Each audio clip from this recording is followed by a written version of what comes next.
Welcome to this tutorial video. The goal of this video is to show you an overview of the bed management.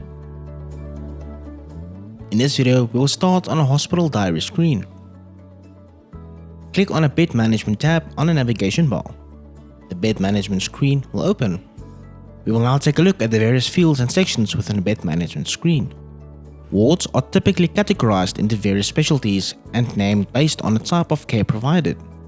The specific names, such as general ward, ICU, and high care, vary depending on the type of hospital and the hospital's preference. Bed management general ward refers to the name of the ward you are currently viewing. Add case to bed enables you easy access to transfer a patient from one ward to another or to admit a patient to a bed. For more information on how to create a case, please refer to the WA Create a New Hospital Case user manual linked in this video's description. View Summary allows you to have a more summarized view of all the rooms, beds and patients allocated to the beds.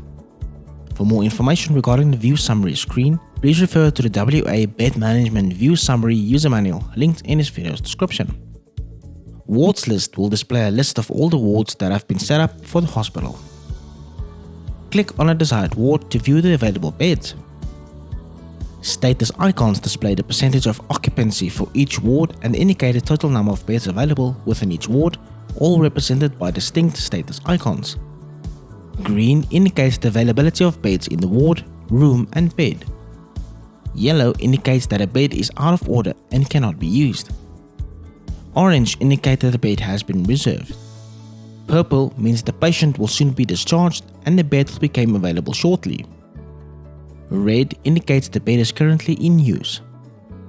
Please note that the percentage shown under each color is an indication of occupation status.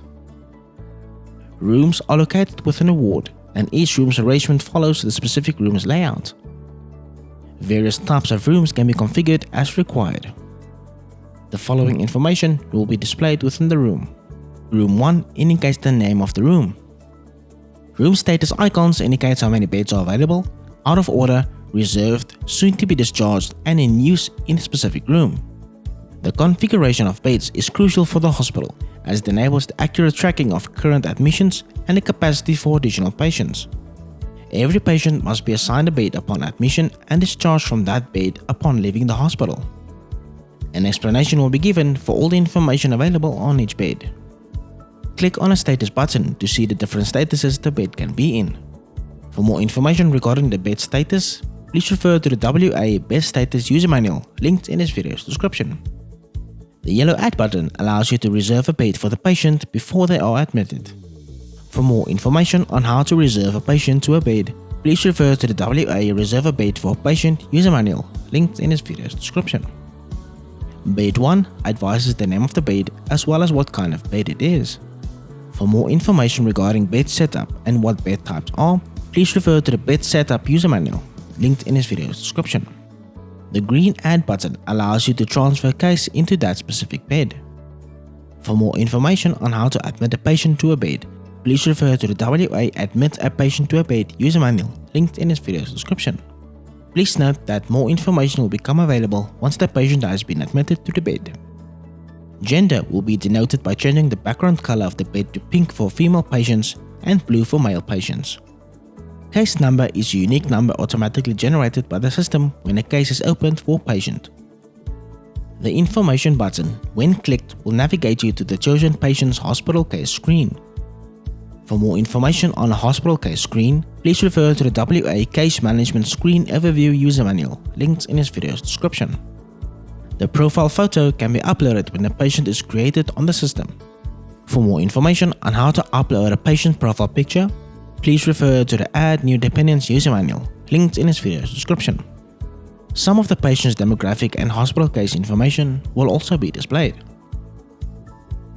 Click on a drop-up menu to see any previously done invoices for the selected patient.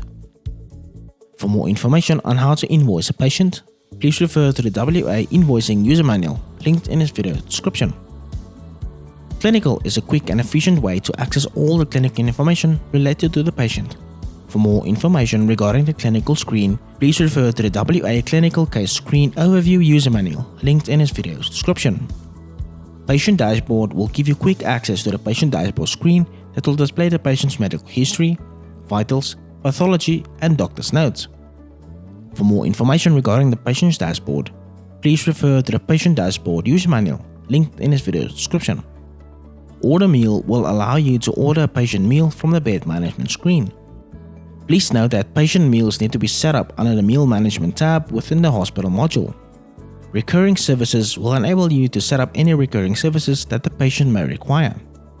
For more information regarding recurring services, please refer to the WA Recurring Services Management Overview user manual linked in this video's description. Discharge patient refers to the option to discharge the patient from the current bed, either to transfer them to another ward or to send them home.